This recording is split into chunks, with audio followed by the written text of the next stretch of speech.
김명수 집사입니다. 시편 74장. 하나님이여, 주께서 어찌하여 우리를 영원히 버리시나이까? 어찌하여 주께서 기르시는 양을 향하여 진노의 연기를 품으시나이까? 옛적부터 얻으시고 속량하사 주의 기업의 지파로 삼으신 주의 회중을 기억하시며 주께서 계시던 시온산도 생각하소서. 영구히 파멸된 곳을 향하여 주의 발을 옮겨 놓소서. 원수가 성소에서 모든 악을 행하였나이다. 주의 대적의 주의 회중 가운데에서 더들며 자기들의 깃발을 세워 표적으로 삼았으니 그들은 마치 도끼를 들어 삼림을 베는 사람 같으니이다. 이제 그들이 도끼와 철퇴로 성소의 모든 조각품을 쳐서 부수고 주의 성소를 불사르며 주의 이름이 계신 곳을 더럽혀 땅에 엎었나이다. 그들이 마음속으로 이루기를 우리가 그들을 진멸하자 하고 이 땅에 있는 하나님의 모든 화당을 불살았나이다. 우리의 표적은 보이지 아니하며 선지자도 더 이상 없으며 이런 일이 얼마나 오랬는지 우리 중에 아는 자도 없나이다. 하나님이여, 대적이 언제까지 비방하겠으며 원수가 주의 이름을 영원히 능욕하리이까? 주께서 어찌하여 주의 손 곧 주의 오른손을 거두시나이까? 주의 품에서 손을 빼내시어 그들을 멸하소서. 하나님은 예로부터 나의 왕이시라 사람에게 구원을 베푸셨나이다. 주께서 주의 능력으로 바다를 나누시고 물 가운데 용들의 머리를 깨뜨리셨으며 리워 야단의 머리를 부수시고 그것을 사막에 사는 자들에게 음식물로 주셨으며 주께서 바위를 쪼개어 큰 물을 내시며 주께서 늘 흐르는 강물들을 마르게 하셨나이다. 낮도 주의 것이요 밤도 주의 것이라. 주께서 빛과 해를 마련하셨으며 주께서 땅의 경계를 정하시며 주께서 여름과 겨울을 만드셨나이다. 여호와여, 이것을 기억하소서. 원수가 주를 비방하며 우매한 백성의 주의 이름을 능욕하나이다. 주의 맷비둘기의 생명을 들짐승들에게 주지 마시며 주의 가난한 자의 목숨을 영원히 잊지 마소서. 그 언약을 눈여겨보소서. 무릇 땅의 어두운 곳에 포악의 자의 처소가 가득하나이다.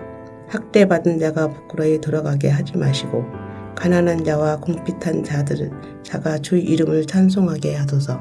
하나님이여, 일어나 주의 원통함을 푸시고 우매한 자가 종일 주의 비방하는 것을 기억하소서.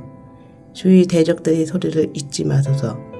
일어나 주께 항거하는 자의 떠드는 소리가 항상 주께 상달되었나이다. 하늘에 계신 우리 아버지여, 이름이 거룩히 여김을 받으시오며 나라가 임하옵시며 뜻이 하늘에서 이룬 것 같이 땅에서도 이루어지이다. 오늘날 우리에게 일용할 양식을 주옵시고 우리가 우리에게 죄 지은 자를 사하여 준 것 같이 우리 죄를 사하여 주옵시고 우리를 시험에 들게 하지 마옵시고 다만 악에서 구하옵소서. 대개 나라와 권세와 영광이 아버지께 영원히 있사옵나이다. 아멘.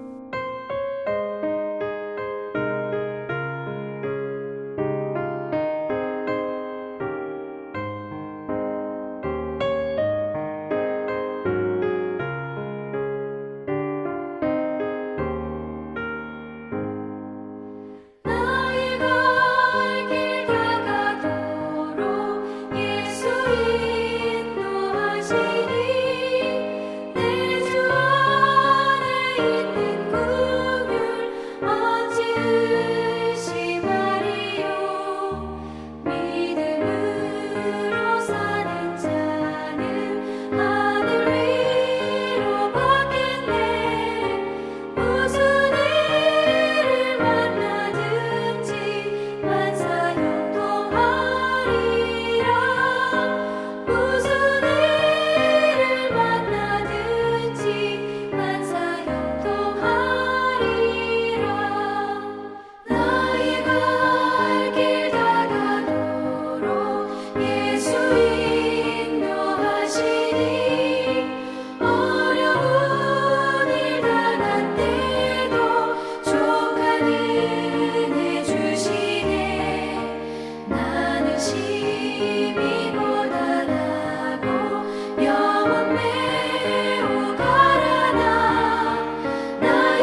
오늘 본문은 창세기 41장 37절에서 57절입니다.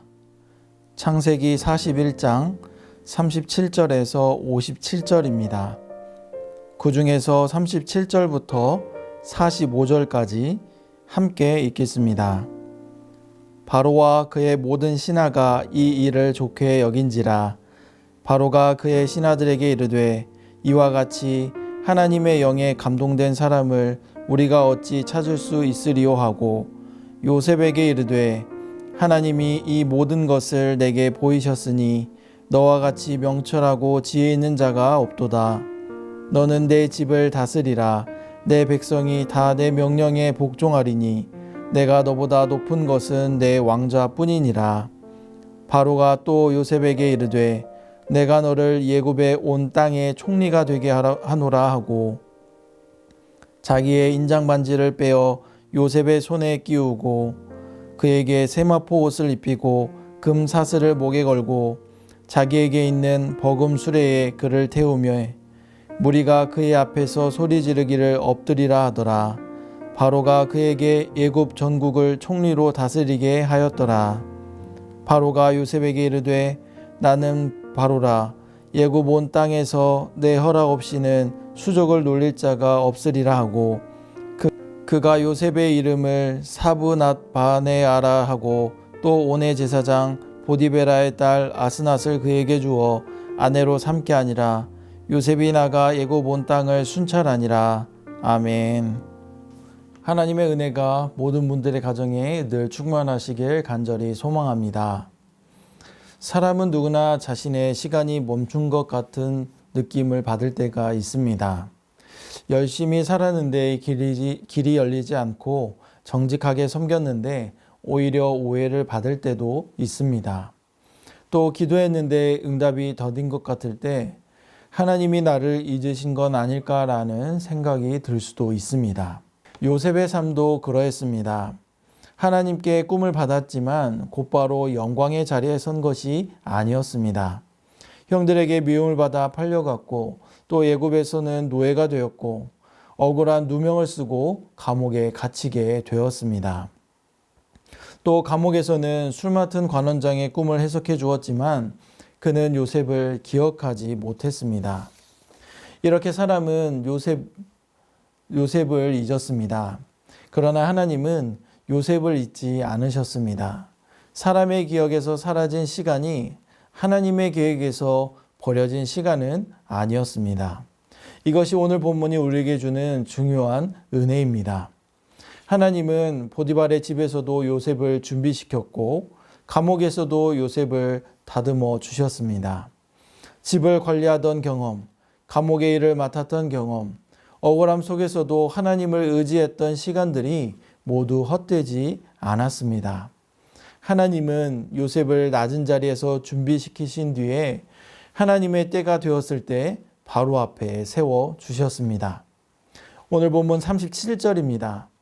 바로와 그의 모든 신하가 이 일을 좋게 여긴지라. 아멘.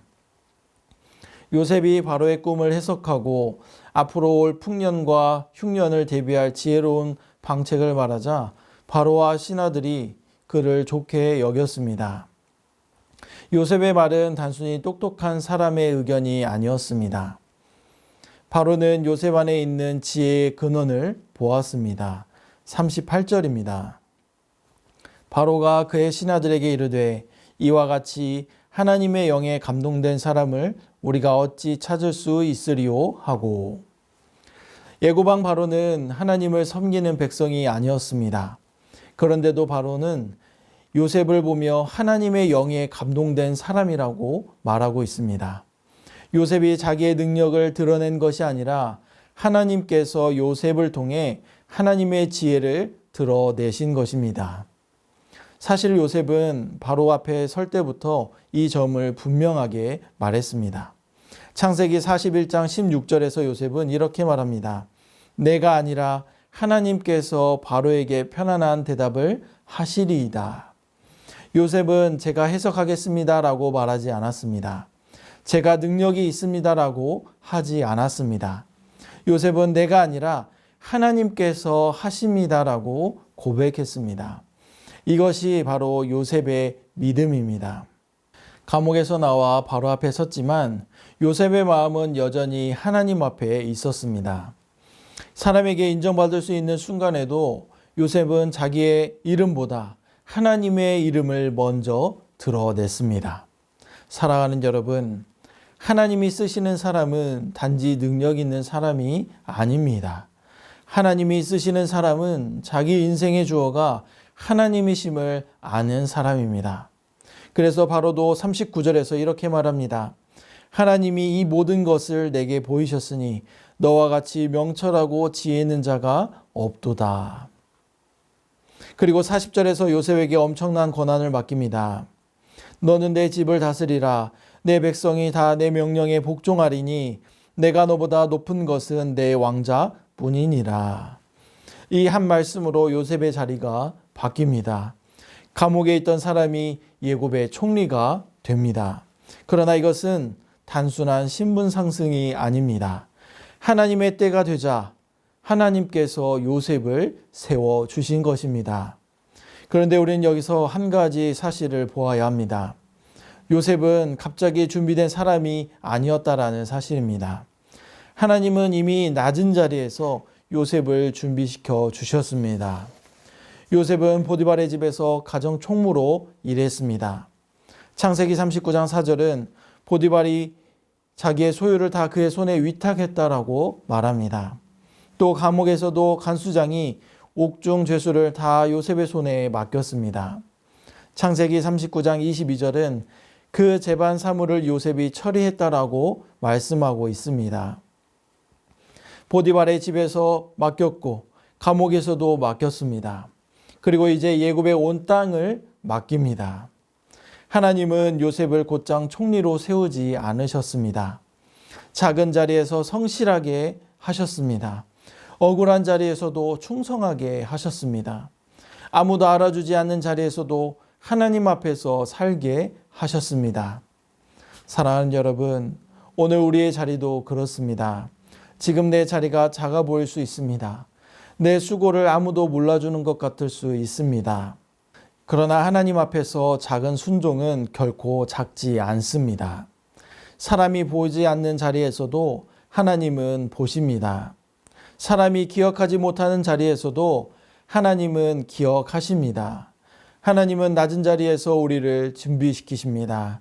그리고 하나님의 때가 되면 하나님께서 친히 세워주십니다. 본문 41절입니다. 바로가 또 요셉에게 이르되 내가 너를 예굽의 온 땅의 총리가 되게 하노라 하고, 사람은 요셉을 노예라고 불렀습니다. 사람은 요셉을 죄수라 불렀습니다. 그러나 하나님의 때가 되자 요셉은 예굽의 온 땅의 총리가 되었습니다. 사랑하는 여러분, 높이시는 분은 하나님이십니다. 사무엘상 2장 7절은 이렇게 말씀합니다. 여호와는 가난하게도 하시고 부하게도 하시며 낮추기도 하시고 높이기도 하시는도다. 아멘. 그러므로 믿음의 사람은 조급함에 끌려가지 않아야 합니다. 사람이 알아주지 않는다고 낙심하지 말아야 합니다. 길이 더딘 것 같다고 하나님을 의심하지 말아야 합니다. 왜냐하면 하나님은 하나님의 때에 하나님의 방법으로 믿음의 사람을 세워주시기 때문입니다. 이어서 42절과 43절은 요셉이 공식적으로 세워지는 장면입니다. 자기의 인장반지를 빼어 요셉의 손에 끼우고 그에게 세마포 옷을 입히고 금 사슬을 목에 걸고 자기에게 있는 버금수레에 그를 태우매 무리가 그의 앞에서 소리지르기를 엎드리라 하더라. 인장반지는 왕의 권한을 맡겼다라는 표시입니다. 세마포 옷과 금 사슬은 요셉의 새로운 신분을 보여줍니다. 버금수레는 왕 다음에 자리라는 것을 온 백성에게 알리는 표시입니다. 사실 요셉의 삶에는 옷이 자주 등장합니다. 어릴 때 입었던 채색 옷은 형들의 미움 속에 벗겨졌습니다. 보디발의 집에서는 옷 때문에 억울한 누명을 썼습니다. 그런데 오늘 하나님은 요셉에게 새 옷을 입히십니다. 사람이 벗긴 옷이 있었지만 하나님이 입히시는 옷이 있었습니다. 사람이 씌운 누명이 있었지만 하나님이 주시는 새 은혜가 있었습니다. 사랑하는 여러분, 사람의 평가가 우리의 마지막 이름이 아닙니다. 과거의 상처와 실패와 억울함도 우리의 마지막 이름이 아닙니다. 하나님께서 은혜로 입히시면 우리의 삶은 다시 하나님의 뜻 안에서 세워질 수 있습니다. 그러나 여기서 중요한 것은 요셉이 높아진 목적입니다. 하나님은 요셉을 요셉만을 위해 세우지 않으셨습니다. 하나님은 요셉을 통해 곧 닥칠 흉년 속에서 많은 생명을 살리려 하셨습니다. 그렇기 때문에 요셉의 높아짐은 성공이 아니라 사명이었습니다. 요셉의 세워짐은 자랑이 아니라 섬김의 시작이었습니다. 사랑하는 여러분, 하나님은 믿음의 사람을 하나님의 때에 세우시는 분이심을 기억하시길 바랍니다.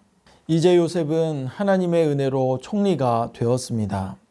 그런데 요셉은 총리가 된 뒤에 자기의 억울함을 풀기 위해 살지 않았습니다. 자기 이름을 높이기 위해 살지도 않았습니다.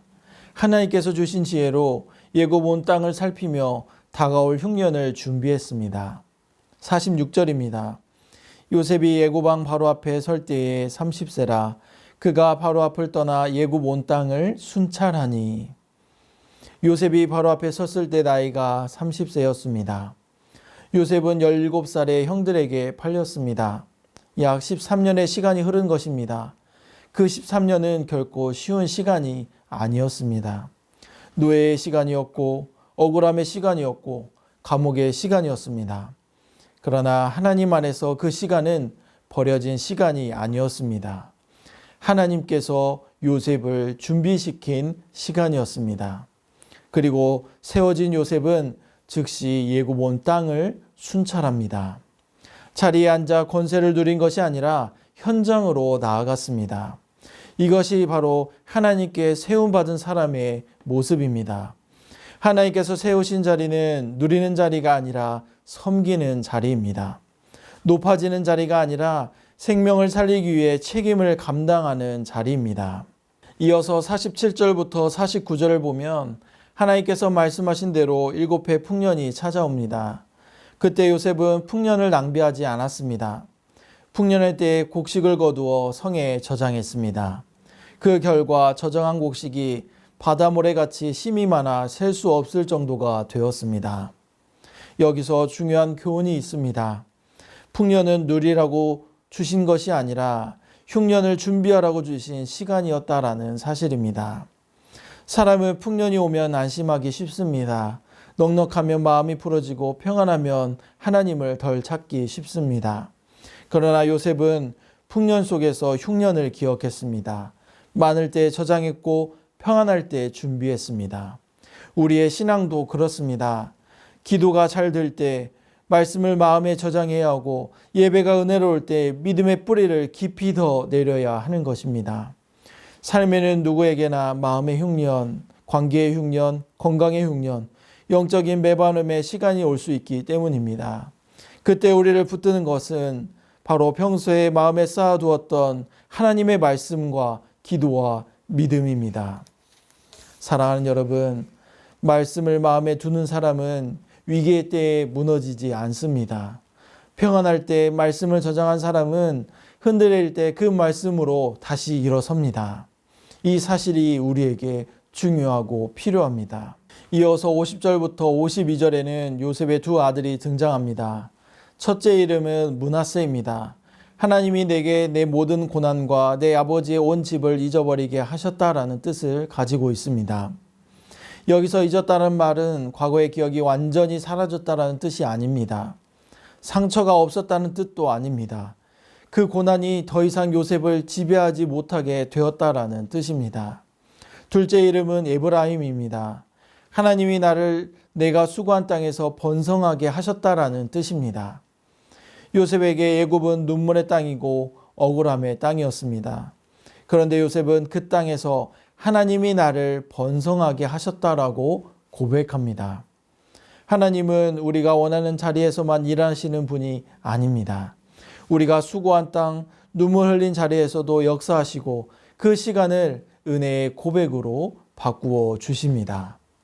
요셉은 자기의 인생을 원망으로 해석하지 않았습니다. 믿음으로 해석했습니다. 형들이 나를 망쳤다가 아니라 하나님이 나를 붙드셨다라고 고백했습니다. 예굽 때문에 내 인생이 무너졌다가 아니라 하나님이 내 수고한 땅에서 나를 번성하게 하셨다라고 고백하고 있습니다. 이것이 바로 믿음의 해석입니다. 믿음은 고난이 없었다고 말하는 것이 아닙니다. 믿음은 고난보다 크신 하나님을 바라보는 것입니다. 이러한 믿음이 우리에게 필요한 것입니다. 그리고 마침내 53절부터 흉년이 시작됩니다. 풍년은 영원하지 않았습니다. 하나님께서 말씀하신 대로 흉년이 찾아왔습니다. 54절입니다. 요셉의 말과 같이 7해 흉년이 들기 시작하매 각국에는 기근이 있으나 애굽 온 땅에는 먹을 것이 있더니. 각국에는 기근이 있었지만 애굽에는 양식이 있었습니다. 왜 그렇습니까? 하나님께서 요셉을 통해 미리 준비하게 하셨기 때문입니다. 그리고 백성들이 굶주려 바로에게 부르짖자 바로는 이렇게 말합니다. 55절입니다. 요셉에게 가서 그가 너에게 이른 대로 하라. 요셉에게 가야 살 수 있었습니다. 요셉의 지시를 따라야 양식을 얻을 수 있었습니다. 하나님께서 요셉을 생명을 살리는 통로로 세워주신 것입니다. 56절입니다. 온 지면에 기근이 있음에 요셉이 모든 창고를 열고 애굽 백성에게 팔세. 요셉은 창고를 열었습니다. 쌓아두기만 하지 않았습니다. 흉년의 때가 오자 창고를 열어 굶주린 사람들을 살렸습니다. 사랑하는 여러분, 우리에게도 하나님께서 맡기신 창고가 있습니다. 말씀의 창고, 기도의 창고, 사랑의 창고, 섬김의 창고, 복음의 창고가 있습니다. 하나님께서 우리에게 이러한 은혜를 주신 이유는 나 혼자만 누리라고 주신 것이 아닙니다. 그 은혜로 누군가를 살리라고 주신 것입니다. 나를 위로하신 하나님은 이제 나를 통해 누군가를 위로하기를 원하십니다. 나를 붙드신 하나님은 이제 나를 통해 누군가를 붙들기를 원하십니다. 요셉은 훗날 형들에게 이렇게 고백합니다. 45장 5절입니다. 하나님이 생명을 구원하시려고 나를 당신들보다 먼저 보내셨나이다. 요셉은 자신의 삶을 형들이 나를 팔았다 해서 멈추지 않고 하나님이 나를 먼저 보내셨다라고 고백했습니다. 이것이 요셉의 믿음입니다. 하나님의 선하신 섭리를 더 크게 보는 것입니다. 사랑하는 여러분, 우리의 삶도 그러합니다. 하나님은 우리의 상처를 헛되게 버려두지 않습니다. 우리의 눈물을 그냥 흘러가게 하지 않으십니다. 사랑하는 여러분, 우리의 삶도 그러합니다. 하나님은 우리의 상처를 헛되게 버려두지 않으십니다. 우리의 눈물을 그냥 흘러가게 하지 않으십니다. 하나님은 그 모든 시간을 통해 우리를 준비시키시고 누군가를 살리는 은혜의 통로로 사용하십니다. 그리고 요셉의 이야기는 우리에게 더 큰 구원의 이야기를 바라보게 합니다. 요셉은 굶주린 사람들에게 곡식을 주어 생명을 보존하게 했습니다. 그러나 우리 주 예수님께서는 죄와 사망 가운데 우리 영혼을 살리시기 위해 자신을 내어 주셨습니다. 예수님께서 말씀하셨습니다. 요한복음 6장 35절입니다. 예수님께서 이르시되 나는 생명의 떡이니 내게 오는 자는 결코 줄이지 아니할 터이요 나를 믿는 자는 영원히 목마르지 아니하리라. 요셉은 생명을 살리는 도구였지만 예수님은 생명 그 자체이십니다. 요셉은 창고를 열었지만 예수님은 십자가에서 자기 몸을 내어 주심으로 구원의 길을 여셨습니다. 그러므로 우리는 오늘도 생명의 떡이신 예수님께 나아가야 합니다. 그리고 그 예수님의 은혜를 받은 사람답게 우리도 생명을 살리는 사람으로 살아가야 하는 것입니다. 사랑하는 여러분, 하나님은 잊힌 사람을 하나님의 때에 세워 주십니다. 그리고 하나님은 세우신 사람을 통해 하나님의 은혜 안에서 생명을 살리십니다. 그러므로 우리는 믿음의 자리를 지켜야 합니다. 풍년의 때에 말씀과 기도를 저장하고 흉년의 때에 은혜의 창고를 열어 생명을 살려야 하는 것입니다. 사랑하는 여러분, 하나님이 세우시면 생명을 살립니다. 우리 모두가 하나님의 손에 붙들려 가정과 교회와 세상 속에서 하나님의 은혜로 생명을 살리는 믿음의 사람으로 쓰임받기를 간절히 소망합니다. 아멘. 기도하겠습니다. 하나님 아버지, 오늘도 말씀을 통해 요셉의 삶을 붙드신 하나님의 섭리를 보게 하시니 감사합니다. 하나님 아버지, 우리의 삶에도 때로는 기다림이 길어지고 아무도 알아주지 않는 것처럼 느껴지는 시간이 있지만 하나님은 우리를 잊지 않으시고 지금도 우리의 삶을 붙드시며 하나님의 뜻 안에서 우리를 준비시키시고 계심을 믿음으로 고백할 수 있도록 도와주시옵소서. 또한 요셉처럼 낮은 자리에서도 성실하게 하시고 억울한 자리에서도 믿음을 잃지 않게 하시고 어떤 상황에서도 하나님의 이름을 드러내는 믿음의 사람이 되게 하여 주시옵소서. 또한 하나님께서 우리를 세우실 때 그 자리가 하나님의 은혜가 드러나는 자리가 되게 하여 주시고 하나님의 은혜로 누군가를 살리는 복된 자리가 되게 하여 주시옵소서. 또한 우리 교회를 붙들어 주시옵소서. 우리 교회가 이 지역과 다음 세대를 살리는 교회 되게 하시고 각 교구와 구역마다 사랑과 기도가 회복되게 하여 주시옵소서. 모든 영광을 하나님께 올려드리며 예수님의 이름으로 기도합니다. 아멘.